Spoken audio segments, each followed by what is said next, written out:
Jason, thank you. Green Bay City Council members are pushing for an outside review of how the city runs its elections now.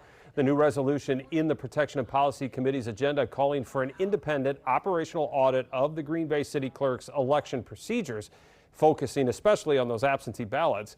The move coming after the two separate errors we talked about of duplicate absentee ballots being mailed out to voters. And that audit would look at how absentee requests are processed, what safeguards are in place to prevent double mailings, how election software and data are managed, and what corrective steps the clerk's office has already taken.